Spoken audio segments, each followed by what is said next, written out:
قەیرانی دارایی و نەبوونی بوجە حکوومەتی هەرێمی کوردستانی ناچار کردووە شان بخاتە ژێرباری تەواو نەکردنی پرۆژە خزمەتگوزارێت تەواو نەکراوەکان بە جۆرێک بڕیار دەربکات کە جگە لەو کۆمپانیانەی کە لەسەر بوجەی تەشغیلی سەرقاڵی جێبەجێکنی پرۆژەن هەموو خاوەن کۆمپانیا و بەڵێندەرەکان سەرپشت بکات لەوەی کە گرێبەستی کارەکانیان لەگەڵ حکوومەت هەڵبوەشێنەوە یاخود بەبێ بوجە کار لە پرۆژەکان بکەن. لەسەر دەرچوونی ئەو بڕیارەش شارەزایانی ئابووری ئاماژەبەوە دەکەن کە ئەمە بڕیارێکی خراپە و جگەلەوەی زیانی بۆ ژێرخانی ئابووری هەیە هەروەها هاوڵاتیانش زەرمەند دەبن و ئەو پرۆژەی کە چاوەڕوان بوون بۆیان جێبەجێ بکرێت ئێستا بە نیوەچڵی دیمەنەکانی دەبینن. ئەم بڕیاری با بڵێ سەرۆکی ئەنجومەنی وەزیران بەڕاگررتنی ئەم پرۆژانە زیانی ئابووری ئەکەوێتەوە حتممە زەرمەندی یەکەم هاوڵاتیە بۆ لەبەرەوەی ئەو پرۆژانە زیاتر پرۆژەی ژێرخانی ئابووریە ئایا لە خزمەتگوزاری شەوا بڵێن یەکەم زەرمەند هاوڵاتیە بێ و پاشان ئەو پرۆژە کە بە نیوە جێهێڵرا ئەو جارێتتر ناکرێت با بڵێن کەسێکی تر هەڵسێ بە و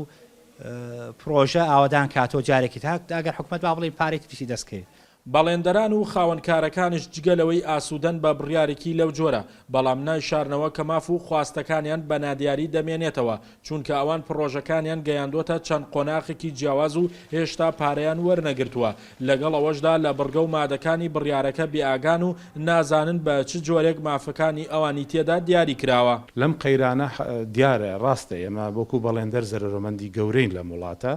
بەڵام ئەوەش زروفێکی ناچاری بۆ بە ئەمری واقع بەسەر حکوومەتی هەرێمەوە ئێمە هەموو وەزعەکان ئەزانین کە چۆنە حکوومەتیش ئێمە دەستخۆشی ئەەکەین لەو برادرانەی لە وەزارەتانەی کە هاوکاری ئێمەیان کرد بۆ جوابی ئەو یاداشتانەی ئێمەیان داوە چونکە ئێمە دەمێکە هەوڵمان داوە وەکو یەکێتی بەڵێندەرانی کوردستان لەگەڵ حکوومەتە بگەین بە نەتیجەیە کە لە بەرژەوەندی هەردوو لابێ. ئێمە زروفەکە ئەمریکی واقع هاتووە بەسەرمانە بەڕاستی بەڵام